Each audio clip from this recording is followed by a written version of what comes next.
My name is Matthew Huddleston, tattoo artist. I own a couple shops. I definitely appreciate it. Grew up in San Antonio, right there on the west side. Came back and forth. I've been here off and on since like '98 in Colleen. Been in New Mexico, been to a bunch of different places, you know what I mean? And when I was a child, I guess I was put up for adoption, which the parents that I have now got me from Mexico and brought me over here. But honestly, like, as far as parental guidance and stuff like that, you mean, like, they pretty much let me know I was different than the rest of their kids. So it wasn't really like a relationship that I have with them. You know what I mean? Like, I know they're my parents and this and that, but there's not really a family basis. I was 11 when I first started. Then by the time I said I was about 13, 14 is when I actually started getting into it rather than just partying with it and doing the things that I was doing. By the time I was 14, I already had a family. When I was growing up, that was the influence that I had. You know what I mean? They figured out that I could draw. They knew I knew how to do certain things, so they showed me how to do it.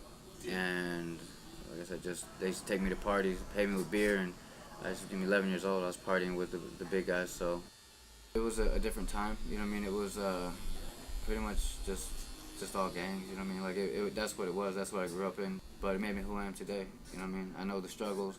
I know how it is to be broke. I know how it is to not know what you're gonna eat that day. And now it's completely different. Because that's kind of one of my pet peeves. When I first opened up the shop, I'd already been tattooing for almost 18 years. So in that time period, I had been saving money, you know what I mean? And then once I opened up the first shop, you know what I mean, it was basically sink or swim. I invested pretty much all the money that I'd saved, and it was a must that it succeeded. So, I mean, I got out there and grinded, went to the clubs, went to the bars, promoted myself, promoted the shop.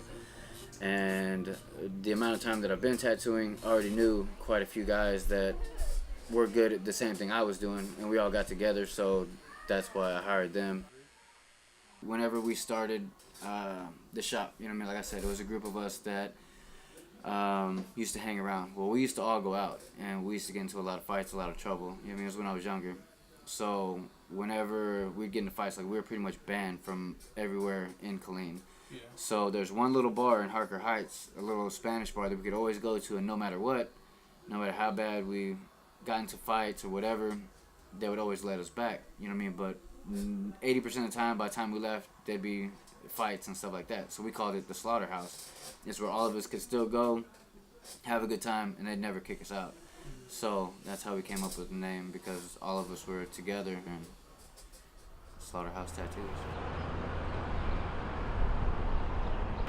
He's got a good thing going here with Slaughterhouse. Good group of guys, a lot of good tattooers, a good think tank, you know. He's clicking on all cylinders and everything's, you know, going good. And it takes a good guy to have a place like that, you know. So yeah, you can't have a good crew without a good boss. So yeah.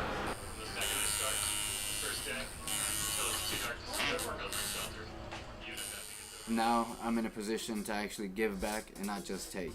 For breast cancer awareness, I think it's the Susan B. Komen Foundation for Breast Cancer. On Veterans Day, everything that I make for the day, we donate it to Wounded Warriors Foundation, you know what I mean? And we do stuff like that. Christmas, we do gifts, like, you know what I mean, we take them to the Salvation Army or school starting. We do fill the bus, you know what I mean? We'll have hundreds of backpacks, school supplies, stuff like that. We'll take them to a school and drop them off to some of the more needy people, you know what I mean? People just can't afford it, and if we're in the position now to do it, I mean, might as well. It's a hard one because I kind of disagree. Within the next year or so, we're going to try to open up a sports bar and then just keep going from there. You know what I mean? You got to set goals, accomplish them, make bigger and better goals, keep it moving. Because if you stay still, you're going to go to sleep. You know what I mean? Just don't let anybody discourage you from what you got in your mind. You know what I mean? All it takes is you keep on moving and you'll make it happen if you want it to.